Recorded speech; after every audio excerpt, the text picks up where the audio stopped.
Tonight, on the game show, find out what the game show crew's favorite art is all across the history of video games, from the present all the way back to the Dark Ages.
This is BreakmanX, and welcome to the game show on January 21st, 2025.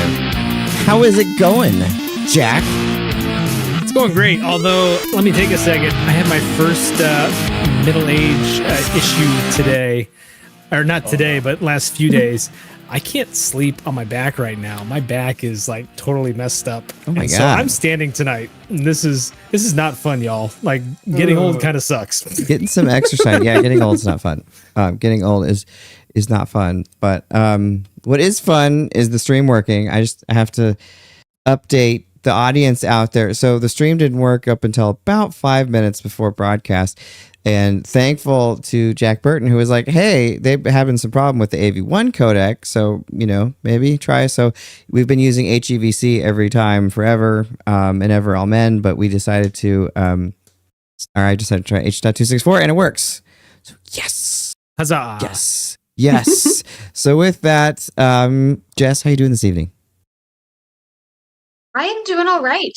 A little tired. It's been a chaotic week with all of the grad school, everything, but excited to be here and hang out and talk video games. Yes. Me too. And Logan, how are you doing this evening? Doing good. Also a little bit tired. Had like a big day of work, but I just watched the Stranger Things 4 finale for the first time. Like dramatic and long. Season 4. Oh yeah. Just wait, man. Just wait. that I watched. Gigantic crack in the earth now. Yeah. That I watched like hardcore COVID. Like when I had the worst time I had COVID, I like couldn't get out of bed and I just binged that season. And so it was kind of like a fever dream. Yeah. Watching it. I had kind of written it off after season 2. Like I didn't even watch any of season 3.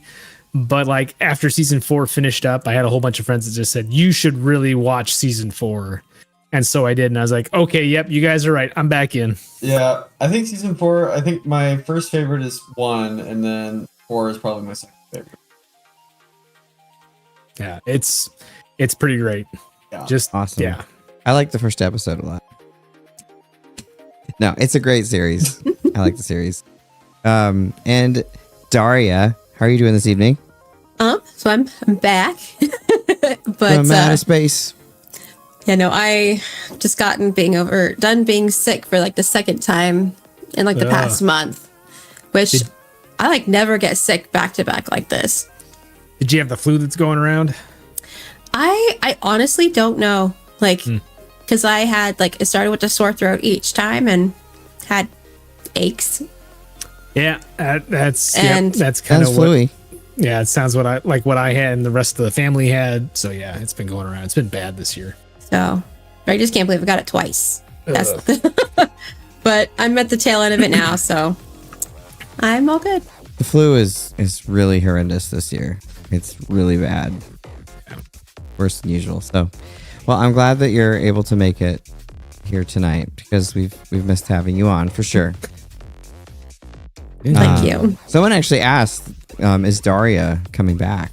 And seriously, I was like, yes, Darria will return. It's like the Avengers Doomsday trailers. Darria will return. Yeah, no, honestly, like, especially with the way work was at like the end of the year last year and all the different city events that I had to go to, I was just spent. And on like there were so many after hours events that I had to attend that it kind of impacted everything else. Killed it. Yeah. Killed it dead. So, well, we're alive, and again, I'm so glad that the stream is working. I was starting to get really disappointed. But the game show since 2002 is a celebration of video games and our collective interest mixed with a healthy dose of humor. And tonight is going to be a fun night, as you saw, hopefully, in the little hook there at the beginning. We are going to be talking about art in video games, which is one of my favorite subjects, going back to the very, very beginning of the game show. So I'm super stoked for this topic.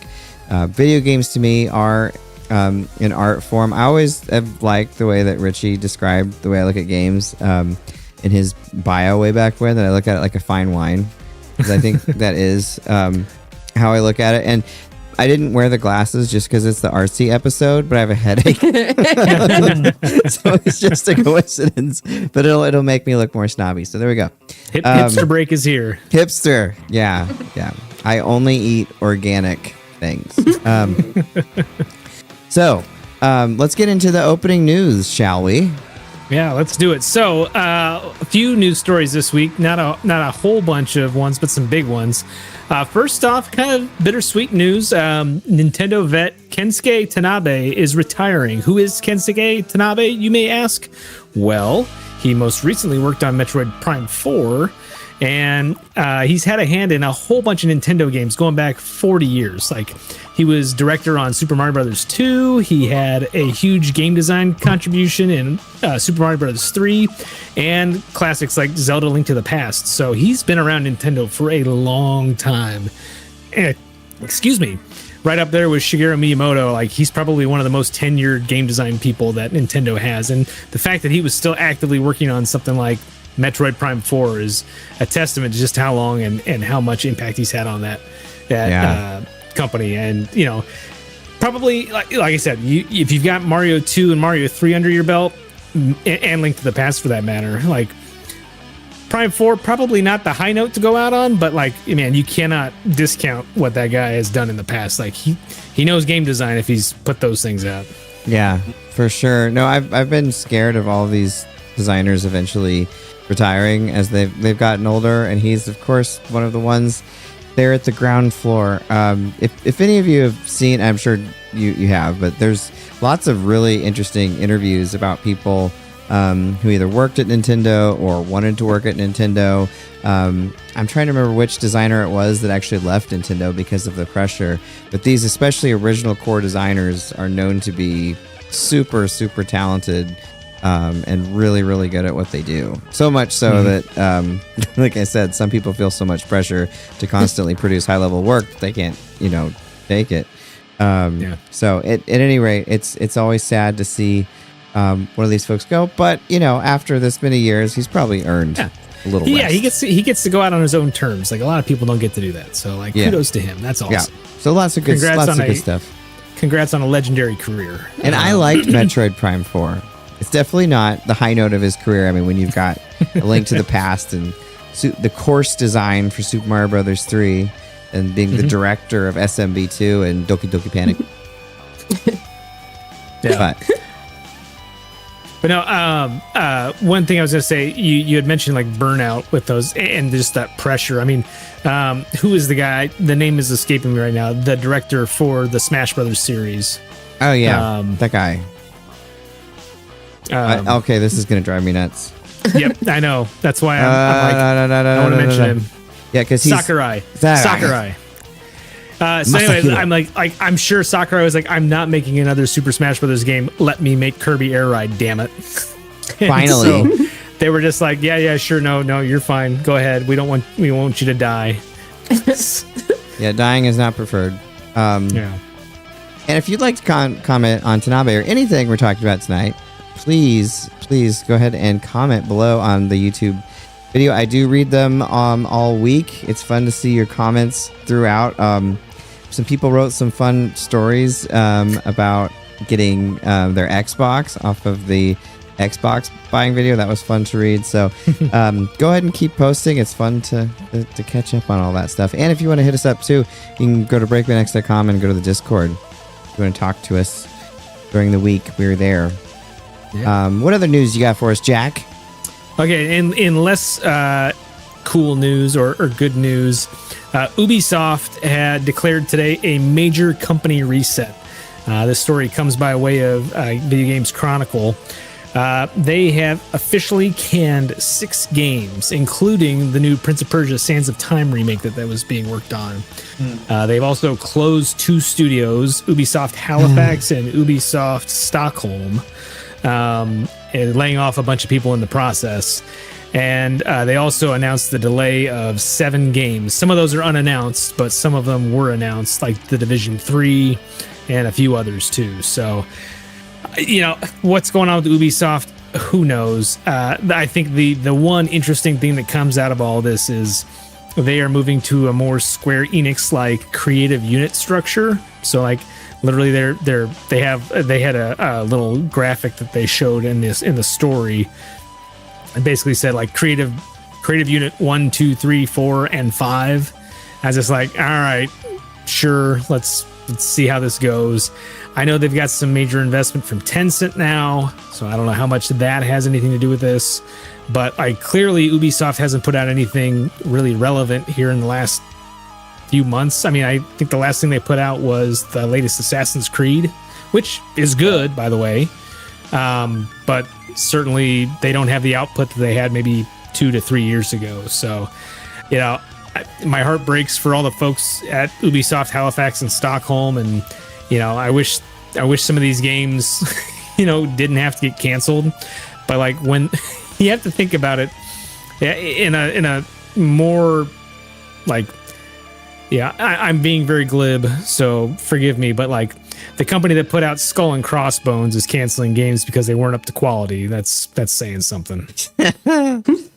I'm just sick of all the layoffs and the canceling. Yeah. It's the bane of our existence right now, and I hopefully eventually levels out. I mean, it's just you have these trends that go through everything, and the trend right now is definitely all this downsizing.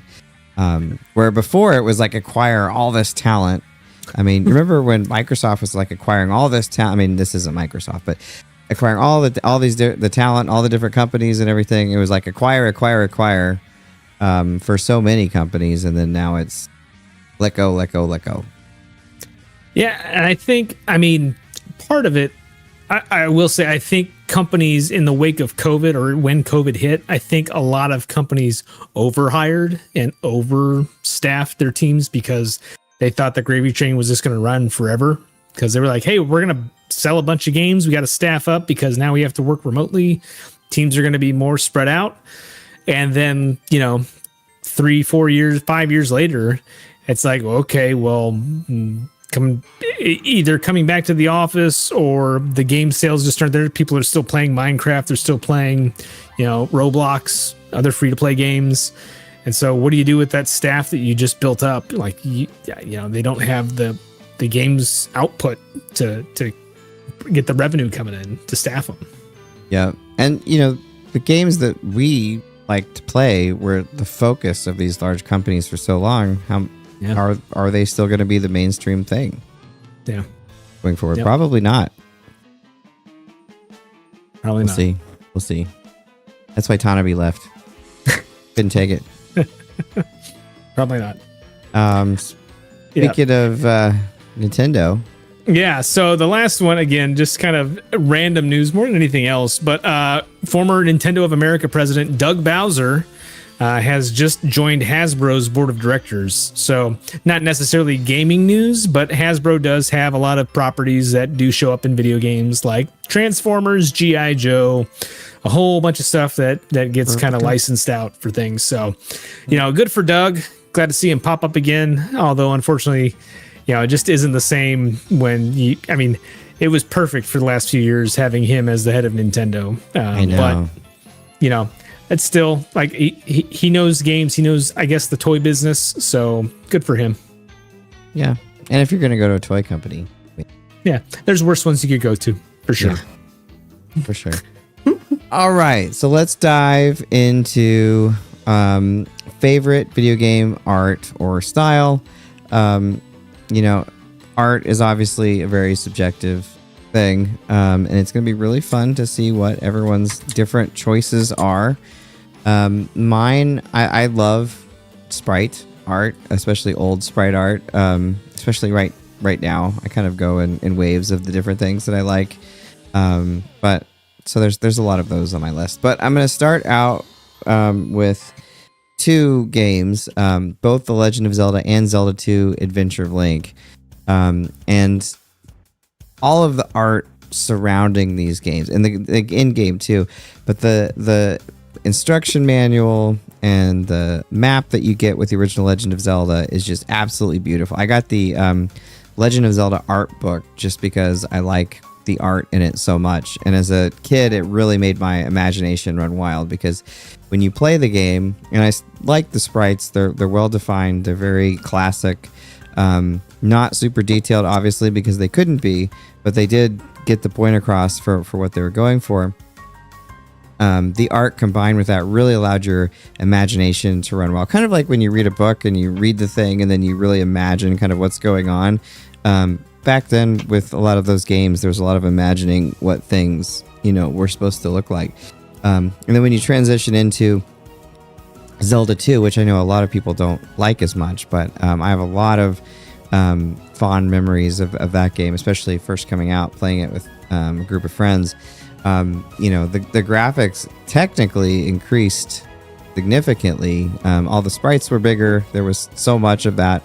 And you could see a lot more detail, which allowed them to, even the art in the manuals had a little bit more detail. The style was really cool. And then bringing it over, it really had this magic to it that it just felt so expansive at the time. And that whole style of everything just was like, I was obsessed. Maybe still am. Probably still am. I'd say that's a fair a fair point. I think you are. I think so.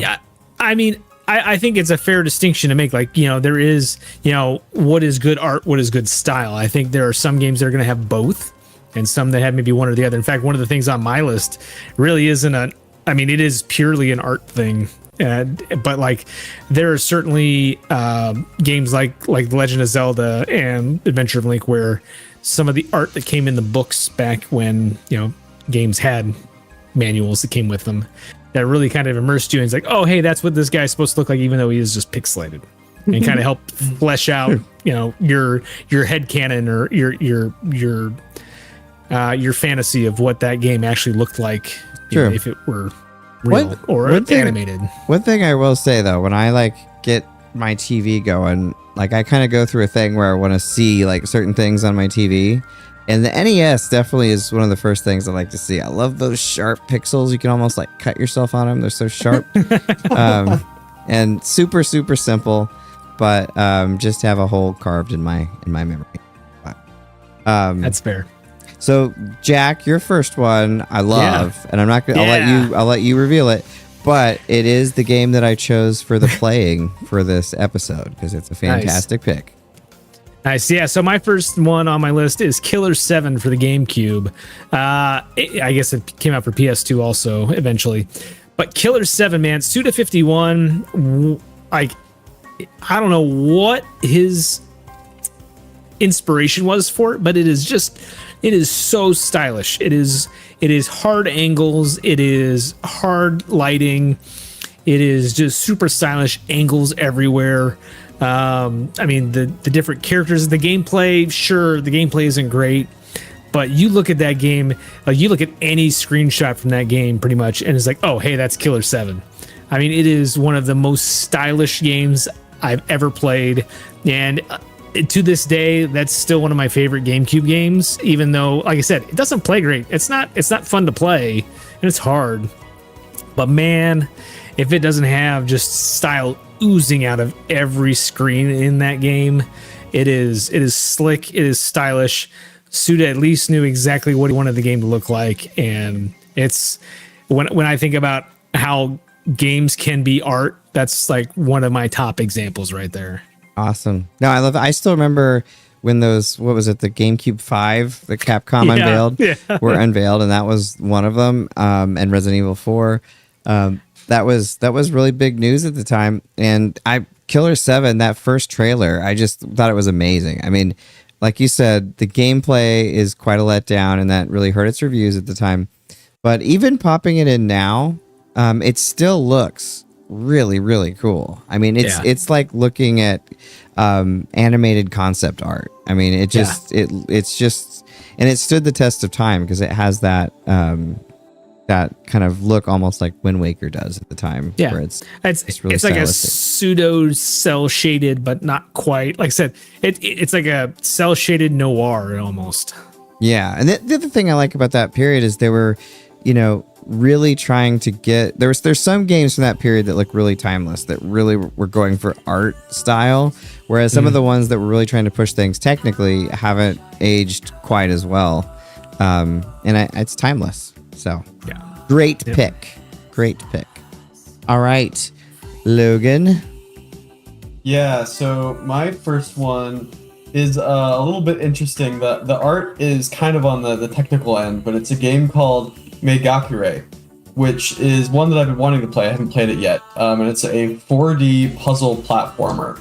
And what I really love about it is that they had to use a lot of dimensional math to create 4D models to build the levels out of. And they managed to create these beautiful little dioramas that are like a slice of a world, and as you move through the fourth dimension in playing the game to solve the puzzles, the level will shift and distort as you go through it. It's really fascinating.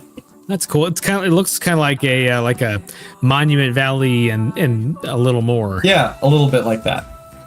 Awesome. I'm gonna check it out. It looks cool. These are some of my favorite games. I love the arty games. All right, Jess, what's your first pick? My first pick is going to be Jet Set Radio Future. Rad. Which is probably one of my favorite games, period, from the early 2000s.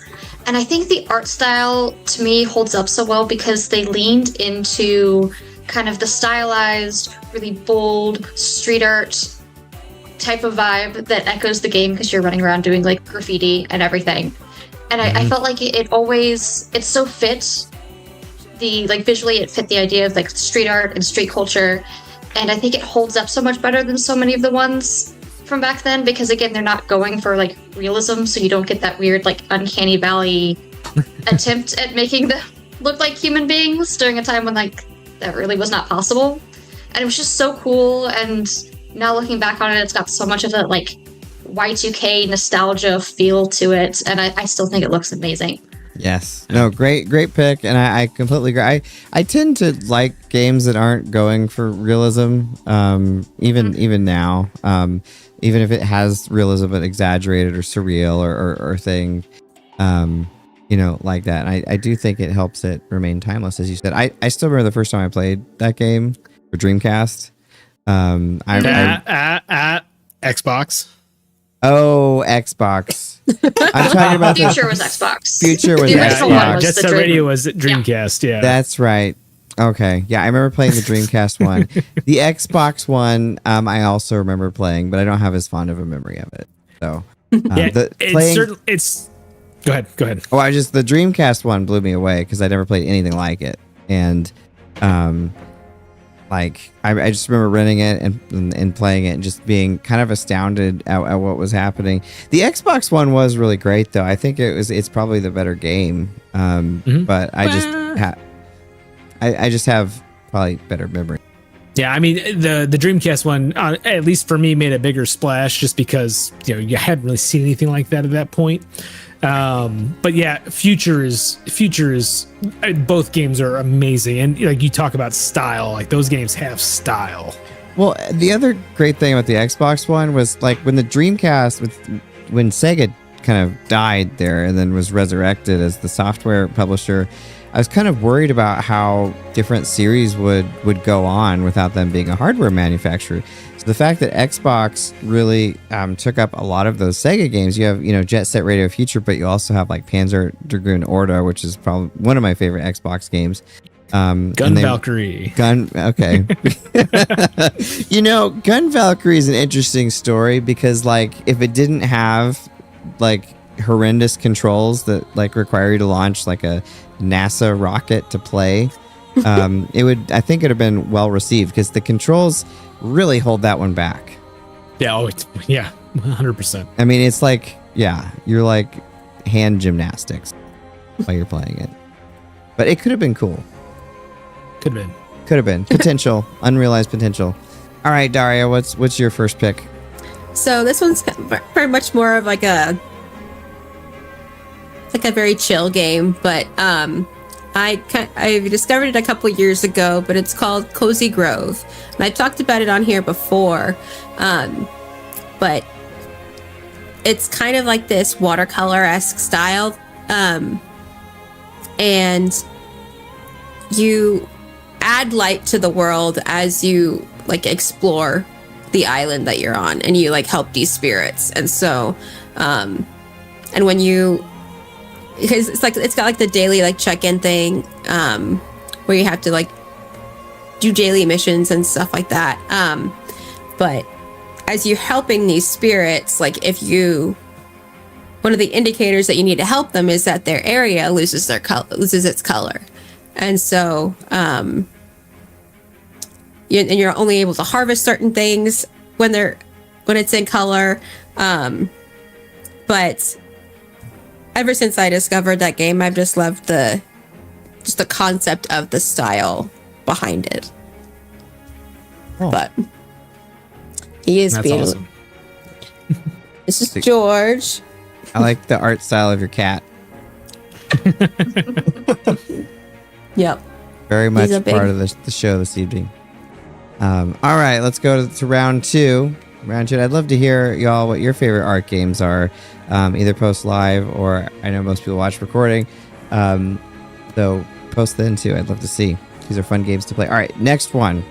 Again, from it's crazy that Jack has a GameCube game before me, but my second game is a GameCube game, and for me, probably one of the most timeless art styles that I think still really looks great today, and that's Zelda: The Wind Waker. And again, I was a staunch defender of this art style. I can remember the day the trailer dropped because a friend of mine, do you guys remember Well, the young folks won't remember. Jack, do you remember ICQ? Yes. I got an ICQ message from my friends like, oh, did you see the new Zelda trailer? It looks terrible. And I'm thinking like, Zelda terrible? Like, how can Zelda be terrible? And I saw it. That was like half the internet at the time. There was half it was half, if not 3/4. And like, I saw it and I was like, this is great. Like, I loved it. I thought it looked like you were playing like an animation. And I think Nintendo set themselves up a little bit by that previous GameCube Zelda trailer that looked super realistic, and people were, I think, really clamoring during that period for dark, gritty games.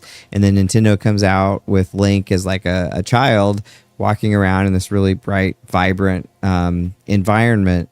But I was a staunch defender of that game from development to release, and probably during that period, probably the most forum comments I made was defending that game.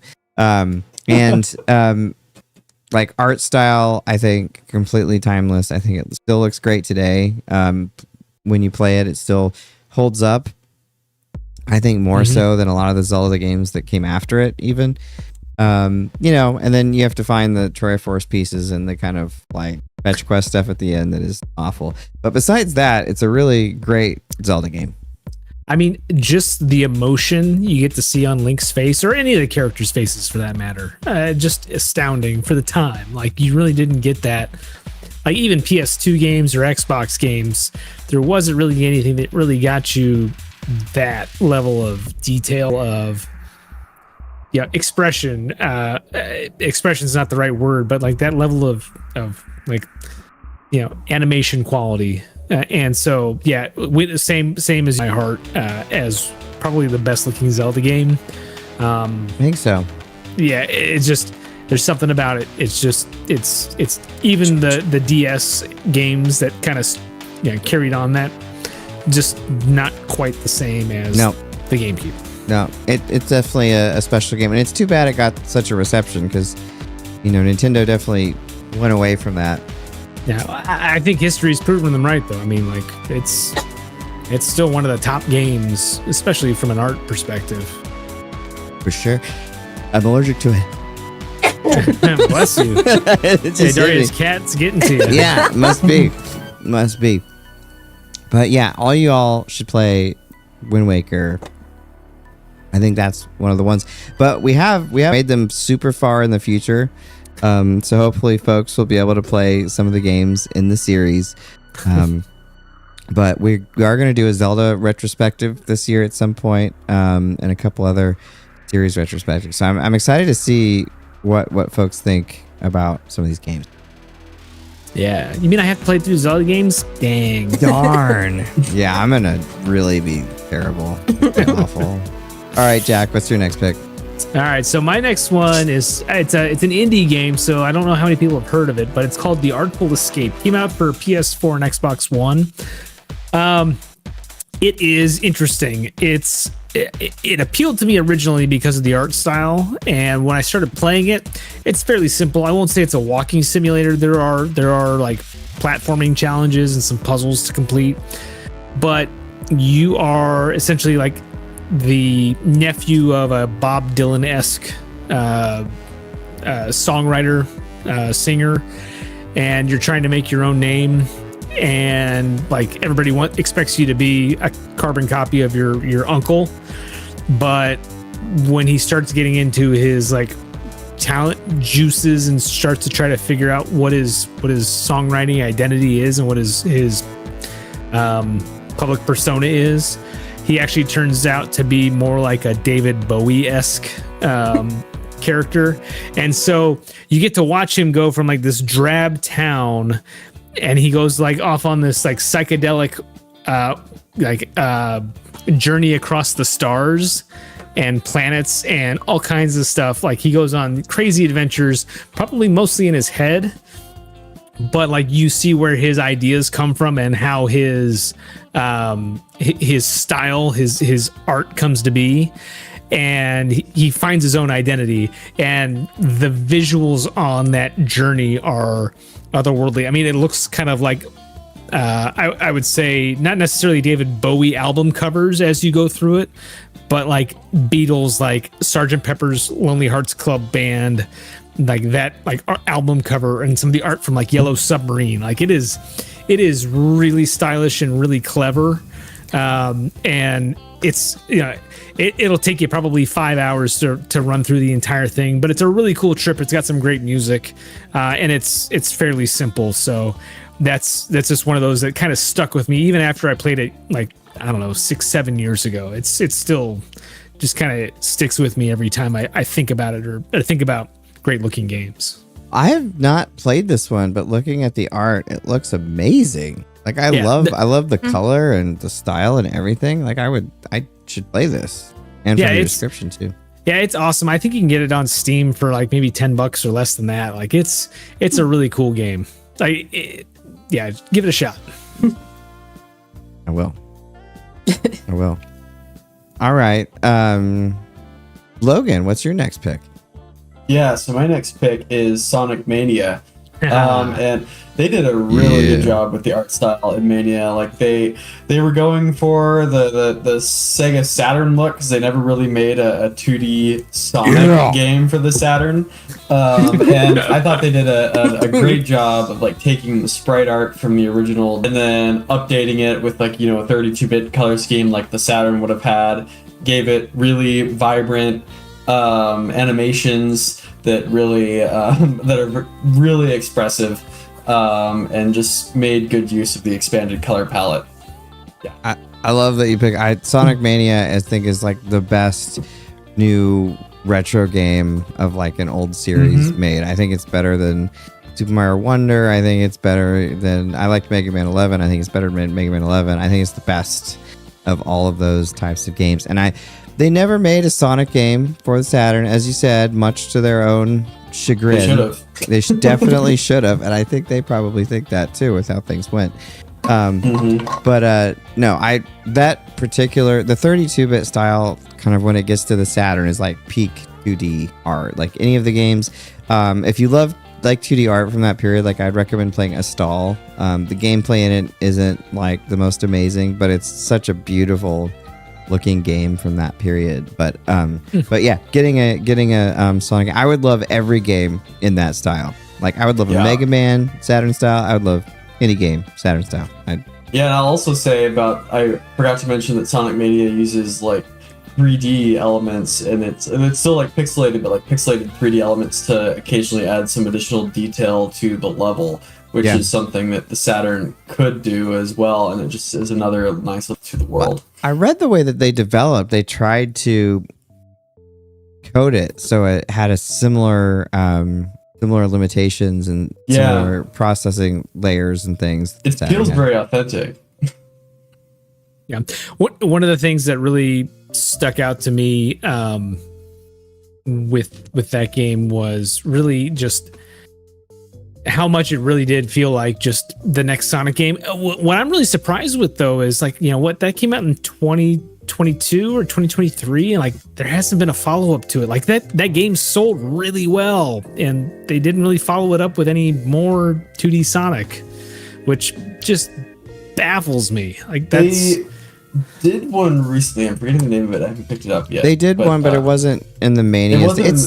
It's the Sega. It's the Sega thing. It's the same thing that happened before. Sega of Japan gets a little bit jealous when does something good. I mean, that was like the whole thing that happened after the Genesis and into the Saturn. Was you had the two teams, right? You had the team that went to America with Yuji Naka that ended up that made Sonic 2, and then concurrently at the same time competing with them trying to make Sonic 2, the Japanese team made Sonic CD, which of course didn't do as well because the Sega CD was doomed.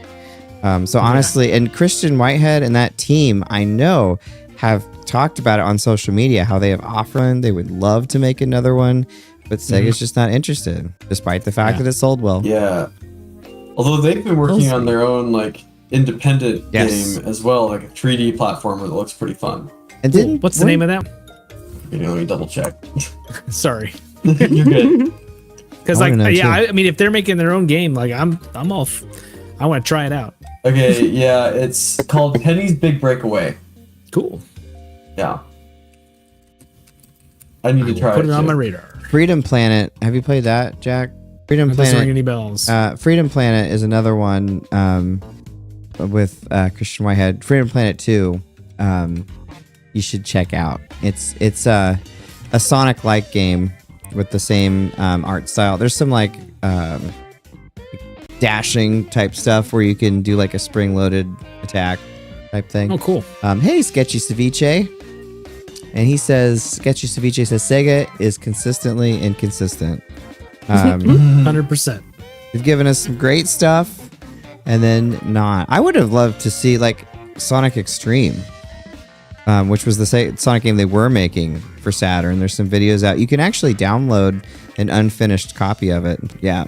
That's kind of cool. If you look in certain places that you don't want to, just Sega, don't do it. But that was a pretty kind of cool idea they had with I still would have preferred the standard 2D one, but it was kind of an interesting idea they had of that circular, the sphere thing. You've seen it, Jack, right? On Yeah, I've Extreme? seen it. Yeah. Yeah. Yep. All right, Jess, what's your next pick? More of a recent game. My next one is Dispatch, which I know I've talked Nice. about a lot in the last couple of weeks, so I'll keep it That's short. okay. That's okay. It's good. But they really nail the... First off, it's gorgeous.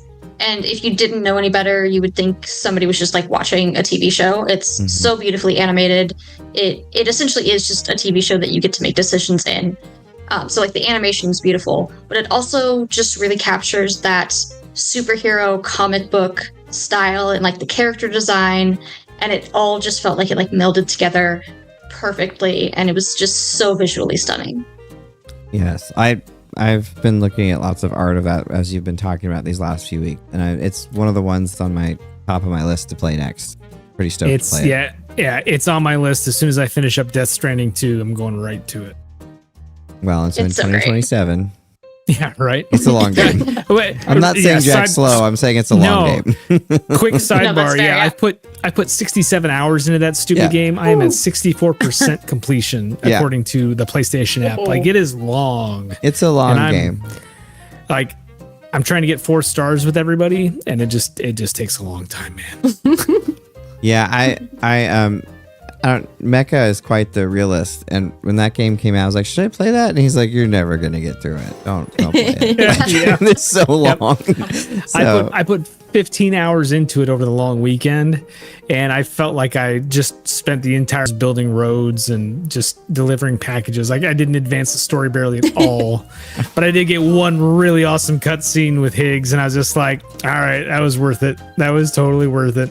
I feel like I have like a nursing home list. So like when I'm really old and can't do anything, the games that are super long that I would never have time to play now, I'm gonna play those then when I'm blind and can't see them.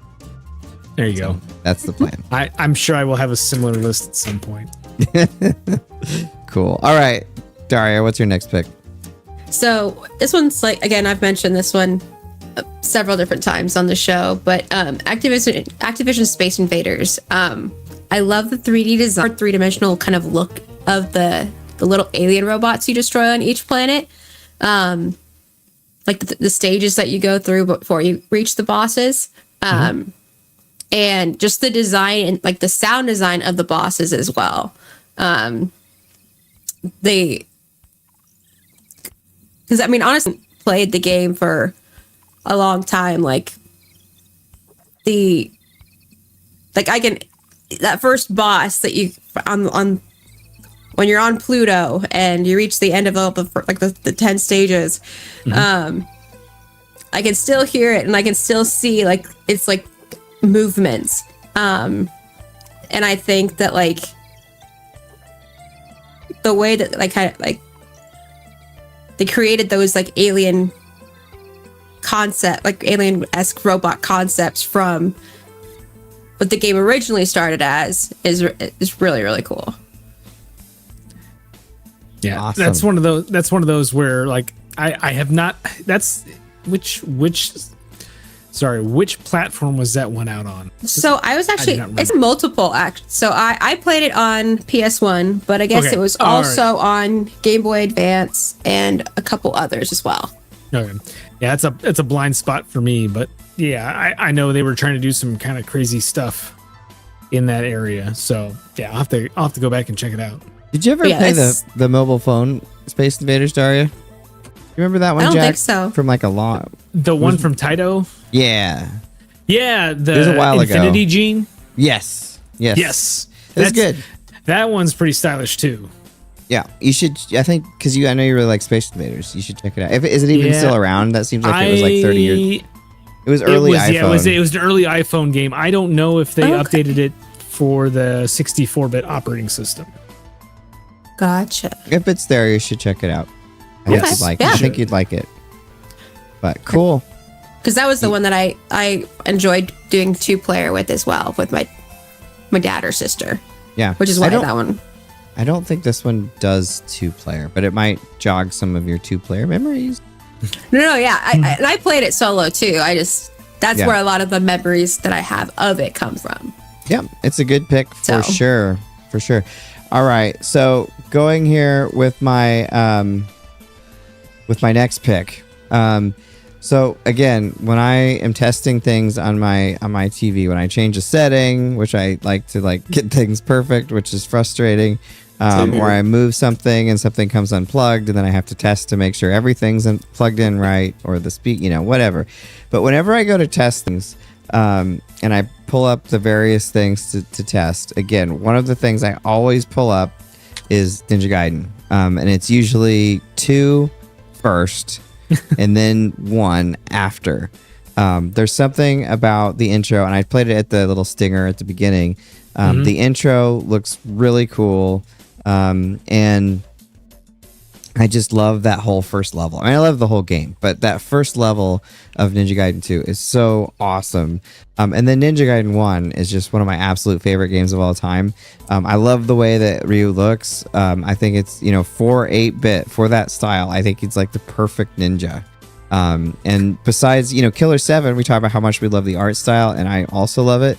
But Ninja Gaiden also plays like perfectly. Like, it's so fluid and smooth, and it's hard, but like, if you know what you're doing and you can play it, like you can do well. It's kind of up to you getting good with it. The other thing I like about the art style too is like the enemies are so random.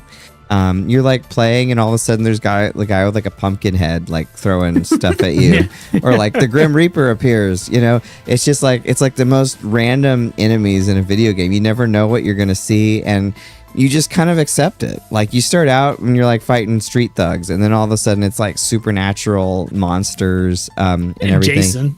Jason. And this was the first Ninja Gaiden was like the game that made me want to read. I learned to read because of Ninja Gaiden 1, because there was text on the screen and I didn't know what it said. And so I literally like put effort as a kid to like learn how to read so I could figure out what was going on in Ninja Gaiden. Yeah. Ninja Gaiden, I mean, 1 and 2 probably have the most nostalgia for me, and like are the ones I remember fondly. But 3 in its own right is still pretty great. But yeah, the art style Tecmo had was awesome. And like, never replicated. I know, between the gameplay and then the cutscenes, like it had everything. Especially nothing else at that time was even close to what they were doing. Yeah, no, amazing. For sure. And 3 is, as Triforce mentioned a year ago, is really, really good, and I totally agree. It might be the best one actually, but in terms of nostalgia, like those first 2, I have just a ridiculous amount of memories playing those with friends. I have a crazy memory. I can remember when Ninja Gaiden 2 came out and how stoked I was. That it was at the rental place and like rushing to get it before someone else got it, on my bike back in the 80s. Or was it 1990? Either like 1990 or it was around 90 or so. Like 1990, like racing there on my bike and then bringing it home.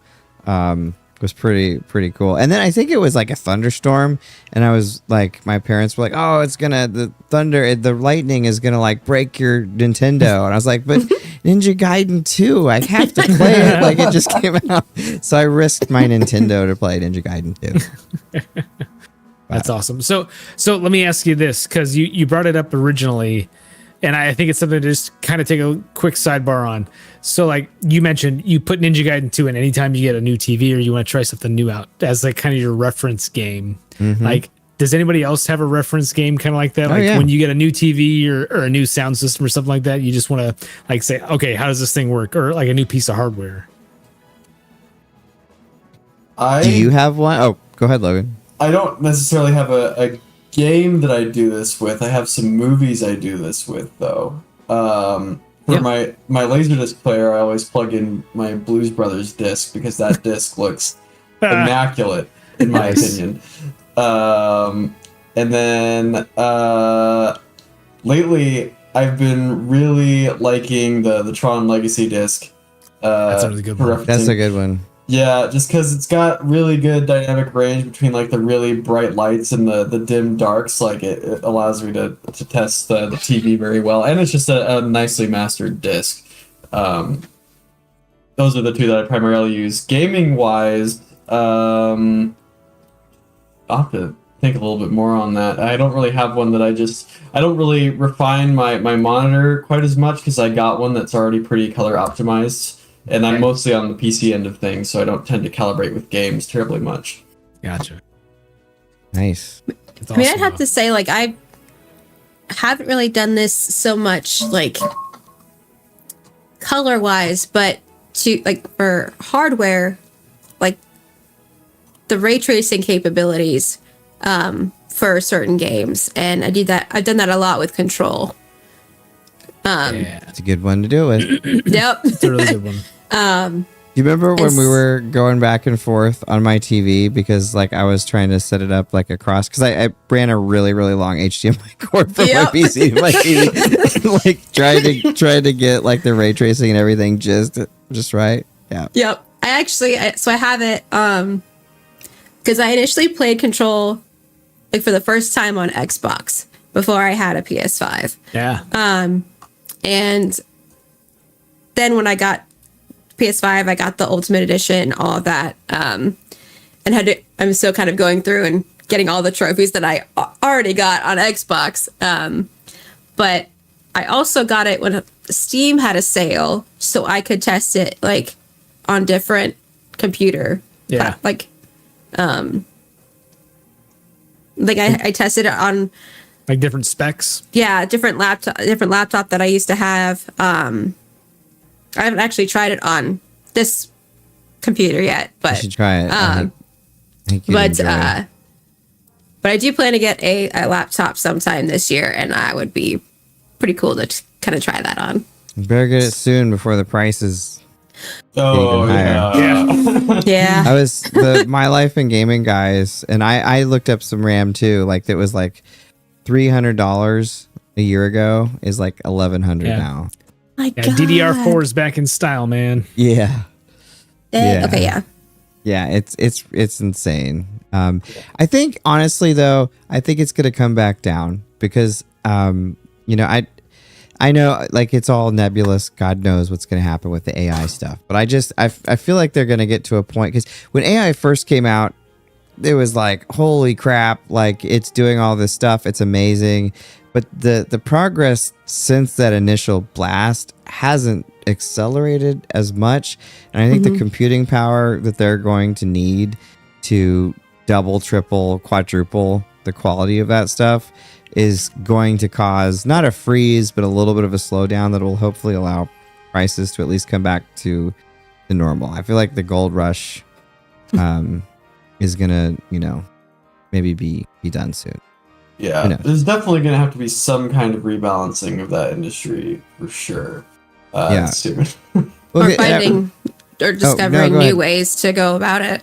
Yeah, because it's just getting to the point where the power suck and the hardware suck and all that kind of stuff to get not incredible advancement from what they originally had, you know, is I think gonna change things. They have to, you know, tell the investors that they're gonna like rediscover or you know Change the world. change the world, right? With every new stick of RAM that they buy, but I don't think that it's gonna happen. I could be completely wrong. A year from now, you know, AI might be like have made like an episode of the show, and it's like perfect, and we're gone. You know, I don't know. Yeah. But- You just actually gave me a really good idea. We should have Ed Zitron on. I don't know if you guys have read his articles at all, but dude's pretty smart. And he's got some opinions on AI. Remind me. I'll try to do that. I'll try to get him Yeah. out. I got another little comment on this. You mentioned DDR4 being back in style. I think this isn't anything official yet, but I heard that NVIDIA is considering bringing like older generations of GPUs, like the 40 and 30 series back. That's not just like rumor. Like they are remanufacturing 3060s right now. Dang. Wow. Yeah. That's how bad it is. It's just crazy. Like, man, Jack, I mean, early, it still like advances quickly, but like if you remember like the 90s and the 2000s, like 6 months would go by and your computer would be like a total pile of poop compared to whatever was I mean, new. Moore's law hit a wall at It some did. point. And yeah. But I just like But that. That time was so exciting. I used to have a friend that would he would buy a new GPU every 6 months and sell the old one, and he would always be on like the cutting edge. Dang. I think, I mean, you know, not to get us too off topic here, but like, it's certainly something where if you look at the history of video games, like between 1977, let's say, and, you know, let's go 2000, 2005, like you have such a rapid transformation in both technology and capabilities of video games that, like, you know, you're going from stick figures and, you know, 2-bit graphics, like Pong basically, all the way up to like PS2, Xbox, GameCube level graphics. And like from there, it's just kind of been incremental. Hey, we got more shaders. Hey, we can push more polygons. Hey, we can do some cool stuff with ray tracing and lighting. But it hasn't really had the oomph, if you will. Like there hasn't been anything that's really been like smack you in the face. You can't find this anywhere else. Like this is an experience you've never had before, except for VR. And your mileage may vary with that as it is. Well, it makes me vomit, but I like the idea of it. I like the idea. But you know, you're totally like every generation. You know, Atari a little bit, but like the NES was a huge jump from Atari. If you look at the difference in graphics, the NES to the SNES Genesis era was another jump that felt like a massive jump. And then you jump into 3D graphics, and it seemed like, holy crap, I've got like a supercomputer in my basement making Mario run around. And then, you know, you get to that next gen with GameCube, and I still remember playing Rogue Leader at launch and thinking, wow, this looks just like the movies. And really since then, there's been, not that there hasn't been advancements, but like the PS3 era really didn't feel that much different from the previous one, and then the PS4 era didn't really feel that much and then the PS5 era, which super exciting, you know, but isn't really a huge. You have a little bit of a resolution bump, you have some detail, you know, but you just don't have that massive jump that we'll probably never see again, like a jump like that, unless there's some AI based console that's coming out in a couple years that is just like, you know, you think of a game and you're playing it or something. Yeah. I mean, you probably won't, from like a graphical perspective, in terms of like what's actually hitting your eyeballs and being displayed on the screen, not see too many advancements that are terribly obvious. But there may be some like under the hood stuff that comes in terms of rendering, but it just won't be holograms. It'll just be holograms would be cool. Yeah. Like AR I think would be really cool. Yeah, we got to do it in a smart way. There were rumors at E3 for several years in a row, like 05, 06 era, that Nintendo was going to do something with holograms. I think it honestly ended up being the 3DS screens, and people were misinterpreting them. But there were, I don't know if you remember the rumors, but people were talking about like, oh, they're going to unveil holograms at E3, and nope. But yeah, no, that was a fun conversation. Because that's something that I really like to think, because I love the personality that the consoles used to have. I love how the PS2 looked different from the GameCube, looked different from the Xbox, and they're all different. Yeah. They all have their strengths and weaknesses, and now, you know, they're all the same. Yeah. Which also has its advantages, I know. But, one of my dream projects, this would be so clunky, but I'd love to build one of those, like, reflective, you know, like, make a plastic prism or whatever, set it on top of the screen, and build like a holographic D&D table. Oh, that would be so cool. Mm-hmm. Yeah, I want the chess thing from Star Wars. That'd be cool too. I have a like a physical one. It's not holographic, but it's fun. That's cool. That's cool. I don't remember where we're at in the order. Jack, are we on you? I think we're on mine, because we just talked about Ninja Gaiden, because that's how we got off on the reference tangent. Okay. So my next, I'm gonna just shuffle things around a little bit in the interest of time.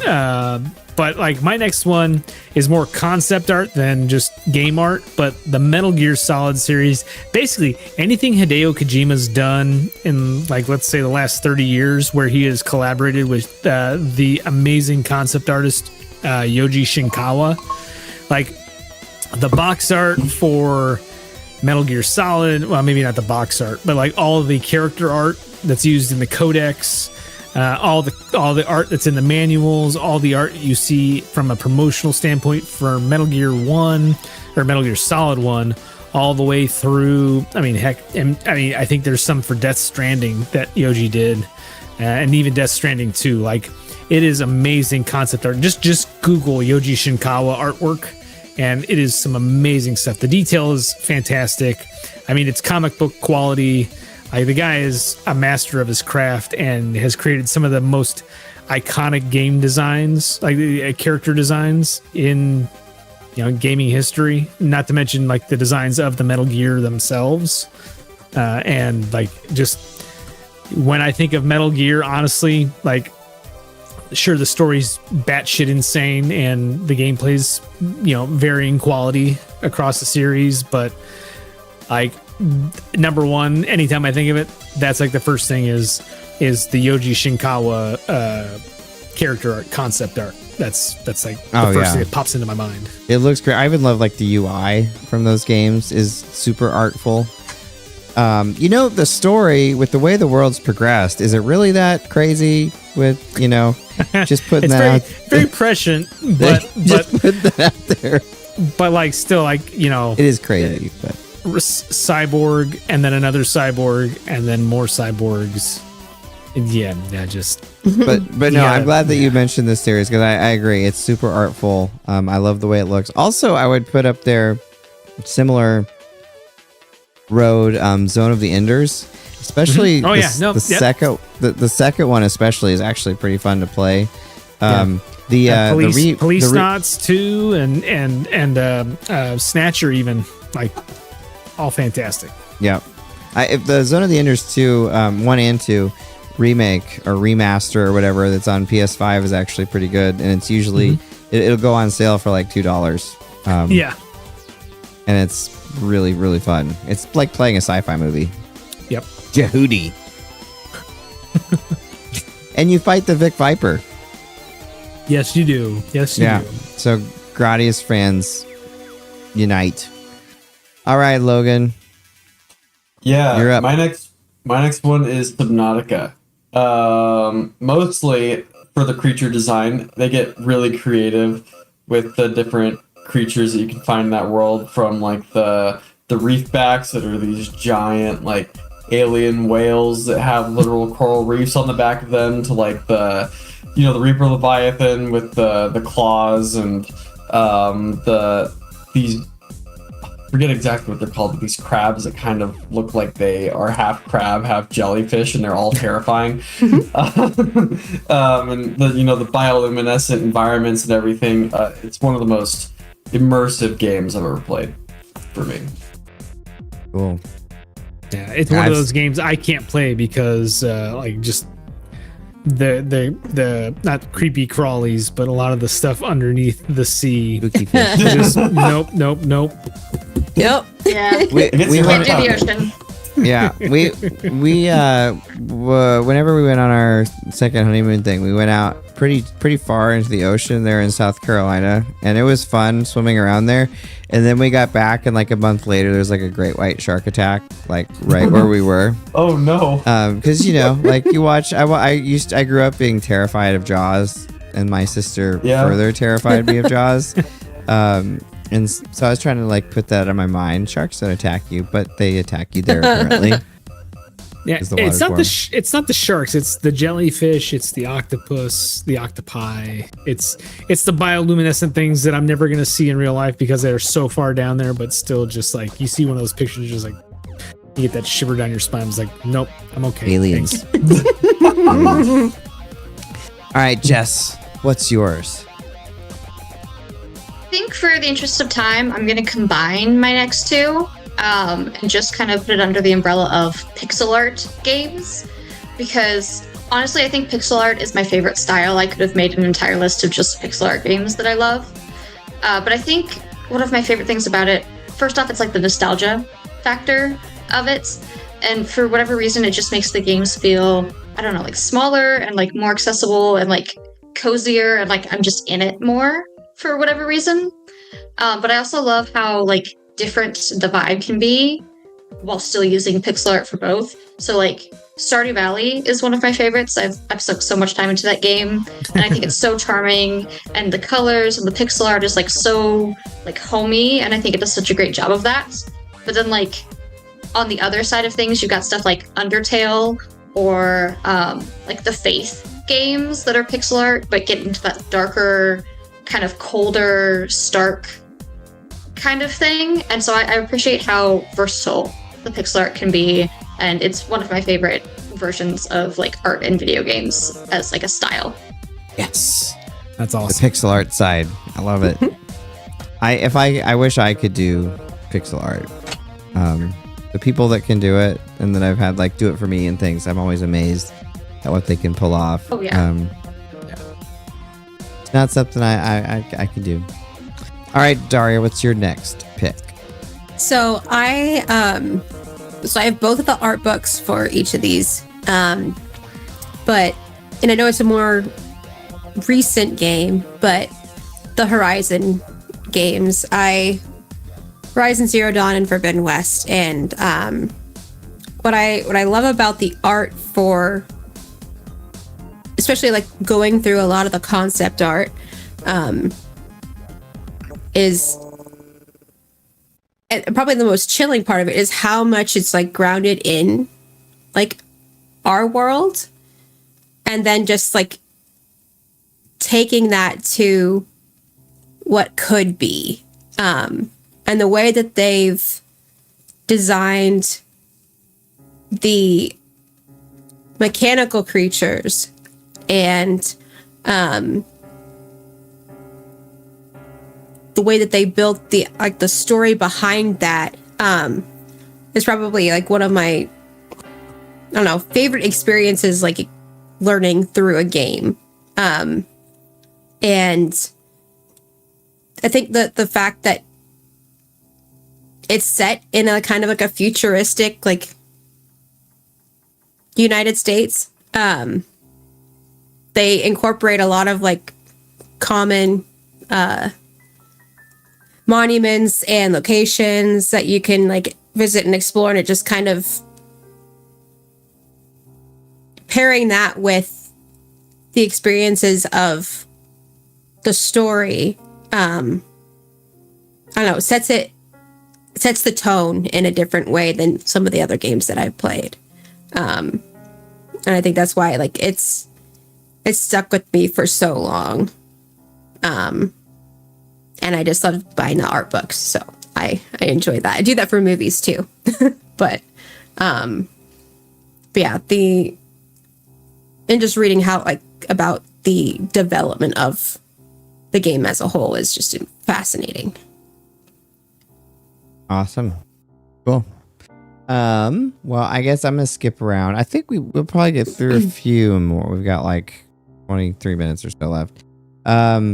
But I'm going to go with next Super Mario Brothers on the NES. Because the art and the way that was established was such a step forward from everything that had been before it. And with the video game industry dying in the United States and all that in 1983, and then having to be rejuvenated, potentially one of the most important video games ever made.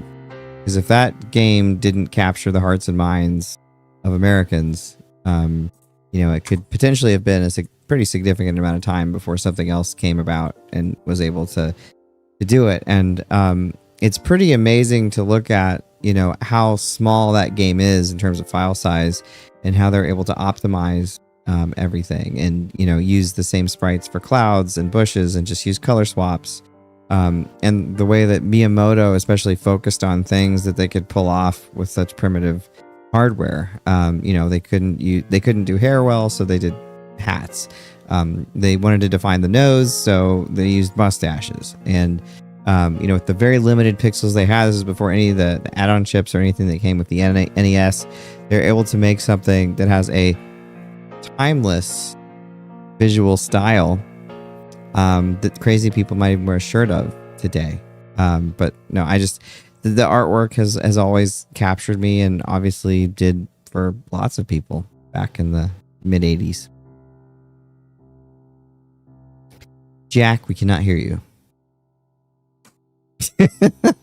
Mario Brothers, no, sorry took about your that. tongue. No, yeah, no, I was just gonna say, like, yeah, no, there's certainly something about it. Like, there wasn't other. I mean, even the original Mario Brothers, or even Donkey Kong for that matter. Like Mario looked like Mario or Jumpman, whoever you like, whatever you want to call it. But like, still, like, there was something about the way Mario animated, the way that they designed those worlds.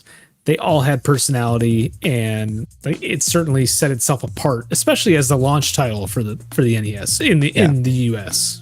Some of those other black box games just really great, like the tennis, super simple, but if you compare it to like Intellivision tennis or the tennis games that came before, or the baseball game, because Nintendo, even back then, they didn't go for like realism. Like Intellivision and everything was advertised like, oh, it's like real, and then it would not look real at all. And Nintendo really went with that cartoonish art style, and I think it really worked to their favor because that's what could be pulled off. Yeah, but you also think about like just even other, platform, or not platform, but like, use tennis as an example. Like even other tennis games on the platform they tried to be more realistic, but the simplicity and the art style that Nintendo used for a lot of their games. They knew what they had. They knew what the platform could do. Let's just keep it simple. Let's focus on how this plays more than how it looks, and people will kind of fill in the blanks as they can. Pretty amazing period. All right, Jack, what's your next pick? All right, so my next one, I'm gonna jump around a little more. I'm gonna talk about Rolling Thunder in the arcade. So Rolling Thunder is a Namco arcade game. It came out in '86. You look at it now, and it really doesn't look like a whole bunch. But let me just, like, if you go back in time and think about 1986 and what even arcade games looked like at that time, Rolling Thunder was amazing. It had like an anime style. You've got this long, slender character. You've got these really well animated bad guys that kind of walk around, and they don't do a whole bunch. They punch and they shoot at you, but like, boom, like just the art style, the combination of the James Bond-esque theme song, and walking around this like warehouses and these underground layers and everything. It's such a cool style to the game. Like the art design and the graphics go a long way. I think animation wise, you look at some of the other games, like let me see if I can figure out. Like, I didn't do any research before this necessarily, but like, think about other video games at the time. Even in the arcade, you had games like Quartet or some other like Sega System 8 games or System 16 games. Like, nothing was really animating at the level that Rolling. Even other Namco games, nothing was really doing what they were, and so Rolling Thunder always stands out to me as kind of an underappreciated gem, especially from an artwork and an art style animation perspective, that just doesn't kind of get the due it deserves because it was just an arcade game. And it did get a port to the Nintendo, but like the arcade game's like real slick. Like, if you have a chance, go check it out. Especially if you see it at a retro arcade, go play it. It's a classic.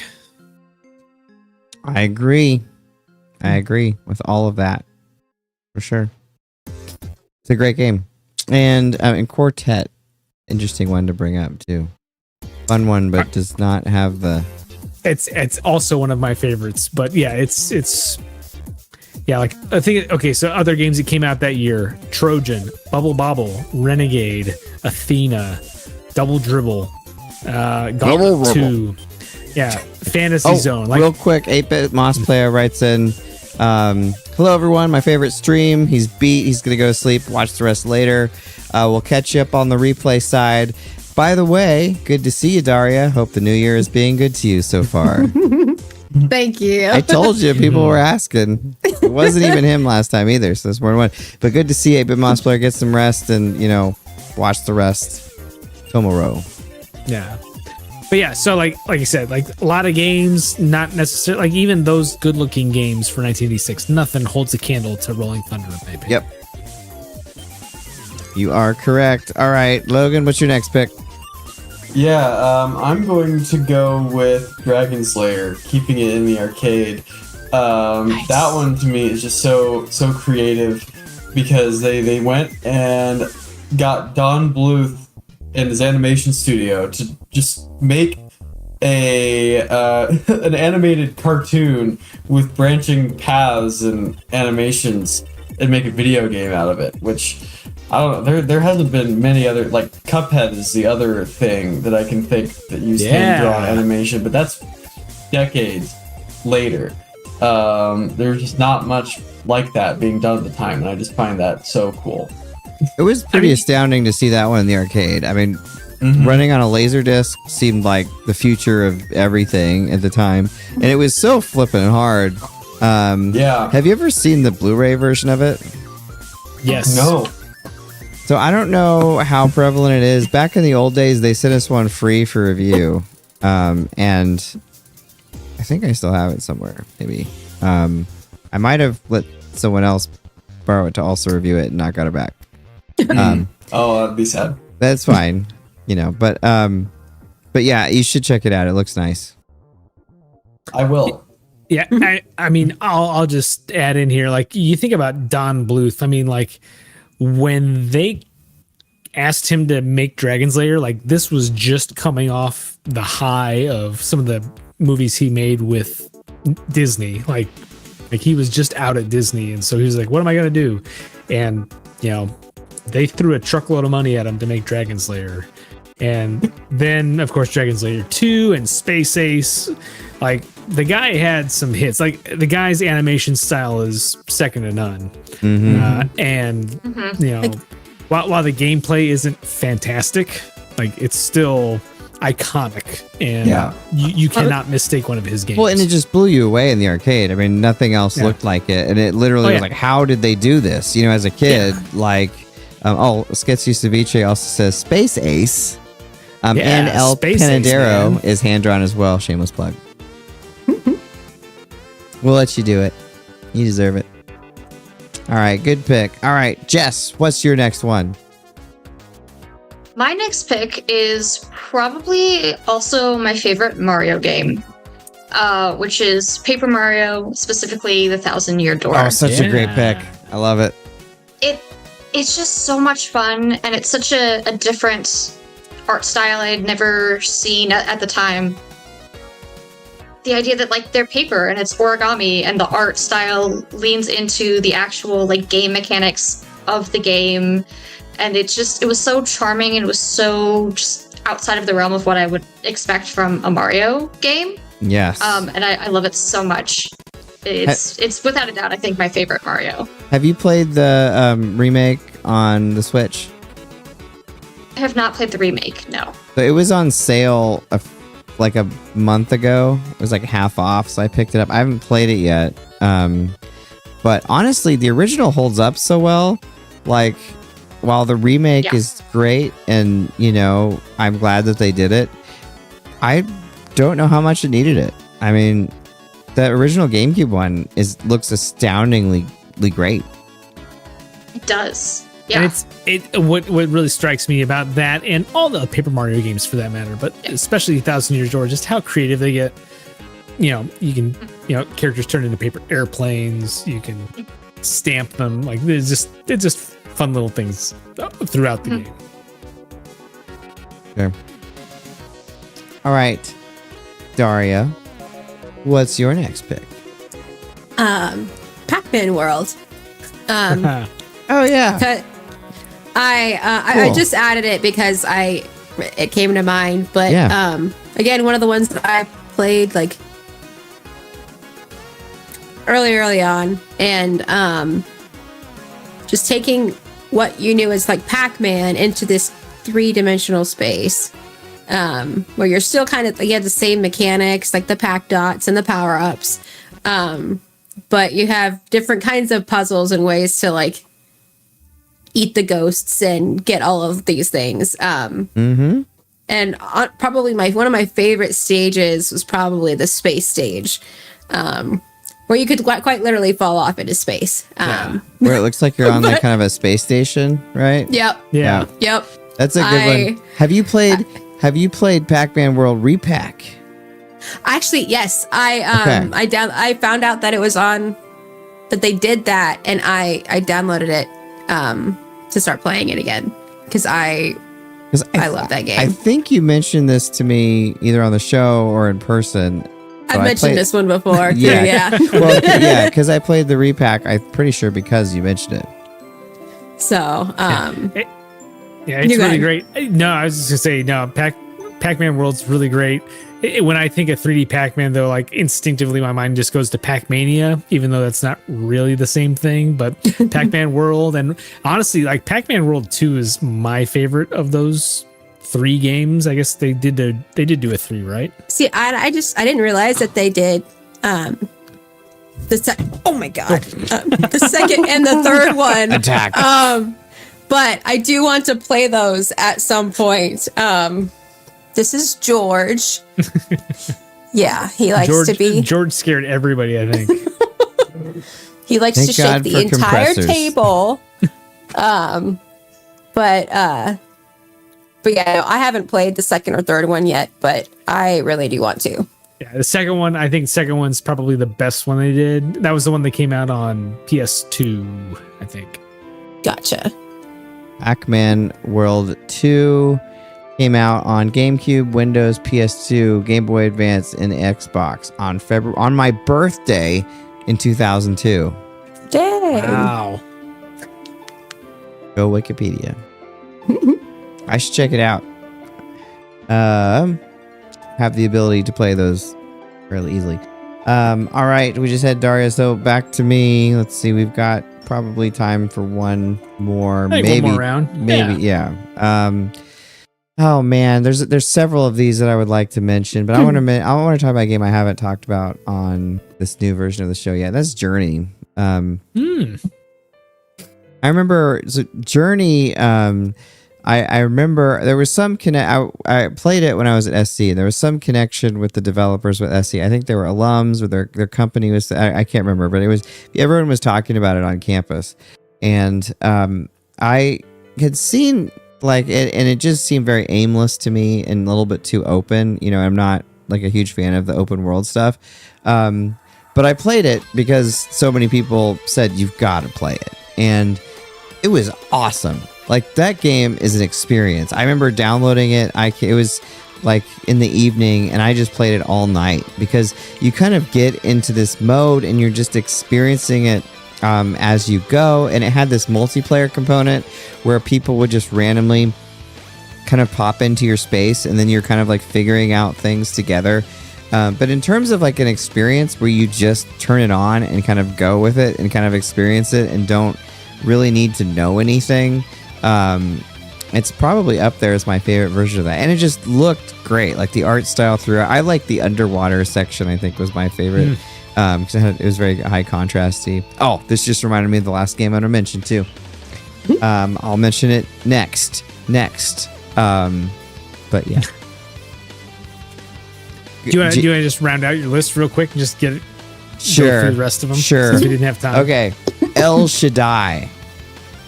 El Shaddai is a super stylish game steeped in all sorts of kind of biblical-based mythology and apocryphal stuff. And it came out when I was doing my religious studies degree, so it was like the perfect time to be like steeped in like really obscure apocryphal type stuff. And I just love that game. I know it wasn't super well received and the gameplay isn't the greatest, kind of like Killer 7, I guess, but it is so stylish. The Metatron on jeans. Nice. But yeah, no, if you haven't played El Shaddai, I just highly recommend it. The art style and the experience of that is so much fun. Love it. And I think they like HD'd it or did something recently. Yeah, it. I think they had a re-release. So I would recommend it. All right, Jack, what's your next 1, 2, 3? Yeah. So the next one I really want to talk about, we mentioned Cuphead earlier, but I'm going to go with Inscription. So PC game, well, PC, Xbox, PlayStation game. Very, very stylish. It looks like a PS1 game, some like an approximation of a PS1 game. Very stylish, very creepy, like very, I guess I would say like creepypasta kind of thing going on with it. Incredible first act. It has one of the best opening 2 to 3 hours in a game I've ever played. The second and third acts not quite as good, but still retain the amazing visual language and style of the opening act. It is one of my favorite indie games of the last, I'd say, 3 years, maybe 4 years. I'm really excited to see what the developer's coming out with next. But if you like card-based games, if you like horror / creepypasta games, you should check it out. It's really cool. I won't spoil anything, but be ready to have your mind blown. That's one of those games, Break, you talk about, you can erase it from your mind and play it fresh, brand new. That's mine. Like, I want to play that game. I want to experience that game for the first time again. Because once you know what happens at the end, you can't really put the genie back in the bottle on that one. But it is incredible. And it's a looker. And then my other games we didn't get to, Papers, Please, Legend of Zelda: Link Between Worlds, Team Fortress 2, Cuphead, and Psychonauts 2. Cool. Yeah. Awesome. All right, Logan, round us out. My last one for the night is going to be Dino Run, which is another pixel art style game, and it's got a fairly simple style, but I love it because you've got like these nice silhouettes that give you just what you need for the dinosaurs. It kind of gives them this cute aesthetic, which makes you really empathize with their plight of trying to escape the extinction doom wave that's coming. And you got all kinds of fun little animations, like you're playing as a raptor and you can ride Parasaurolophus and that kind of stuff, which is a wild little animation to experience. And you're running through this like, Jurassic style pixel art landscape. It's just kind of a fun, cozy sprinter game to play. Cool. And that's awesome. Sketchy Ceviche writes, and El Shaddai is now on Steam and Switch. It goes on sale often. Definitely recommend. God talks to you throughout it, which is, how often you get that. Jess, what's your next game? I think I'm going to round mine out with one that I don't think I have actually talked about on the show before, which is Bindi and the Ink Machine. And just all of the Bindi stuff. I just really appreciate the old school 1930s-esque cartoon art style of it. And the sepia tones and everything, I think just really adds to the atmosphere of the game, and I really, really appreciate it. And then one tiny little asterisk for another one that I know I haven't talked about. West of Loathing. Yeah. Which, if you don't know, is just stick figures. And it's so perfect for the tone of the game because it's so ridiculous. And I always appreciate when the artwork feeds into the tone. And I think that's a great example of perfectly matching the juvenile goofiness of stick figures with the tone of West of Loathing and Shadows of Loathing and all of the other games in that vein. Cool. Man, this show has given me some games to play. I love the arty games and the stylistic game. So, all right, Darria, show.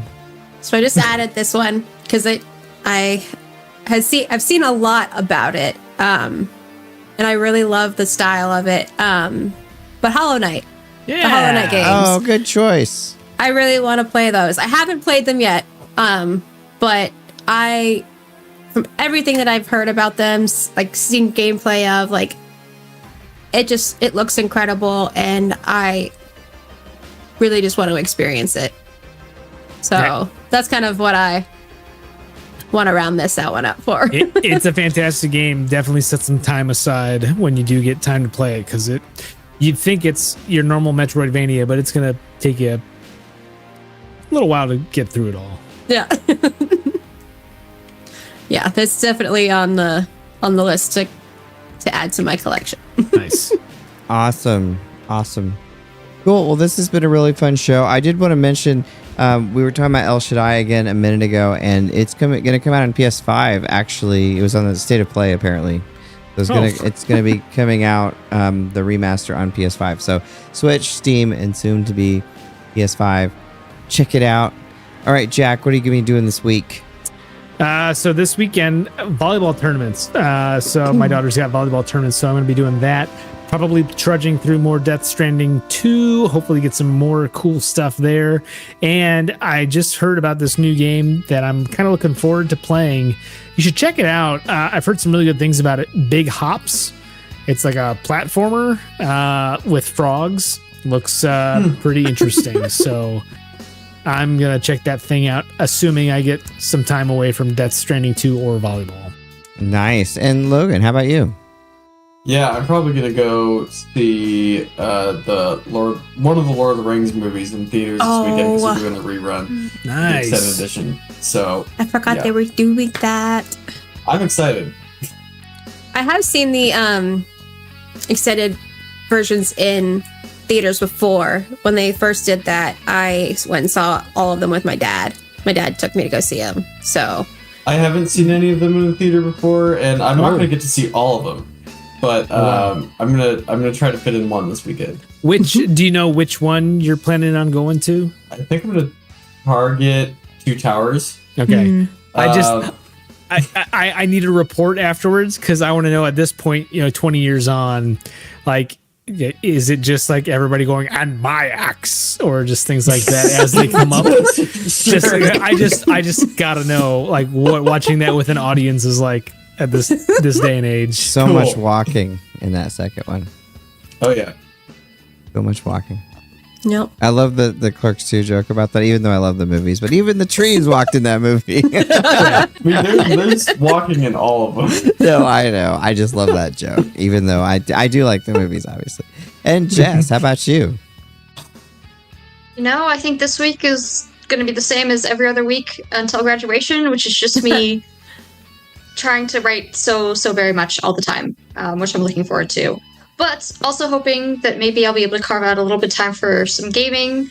And I think if I do get some time, I'm going to go with Inscription because I've had it for a minute and it's been so high up on the list. And the more I hear people talk about it, and especially you, Jack, I need to get to it. I know I do. If you start playing it, I need updates when you get to certain places. So please clue me in. Thank you. Will do. Yes. All right. And Darria, how about you? So I've recently gotten back into now that I've had the time to play different things, and I kind of just made it in time for the new update for FBC Firebreak. Yeah. So they have a new mode called Endless Shift, and I'm played that a couple times, but I want to actually. It was just to try to test it out, but I want to sit down and actually see how far I can get. And then hopefully also start Alan Wake 2. Yes. I need updates on that one too. I almost guarantee you will need to talk to somebody about that game as you go through it. Because I think I was also playing. It was just that before the update came out on FBC Firebreak, I was told that the music that the boombox plays in FBC Firebreak has something to do with Alan Wake 2. Yeah, so. No, it's some of the what are their names? I have them on my iPhone. But it's the band from Alan Wake and Alan Wake 2. Oh, Gods of Asgard? Yes, thank you. Awesome. Very cool. But yeah, that's my game plan. Awesome. Well, I'm hoping to finish up here the next breaks picks, which might have a cameo from someone, or actually also the Halo 2 launch video that we did back in 2004 is going to be coming out soon too, which has a cameo from some folks too. Yeah. But thank you for listening to the game show. We'll see you same time next week.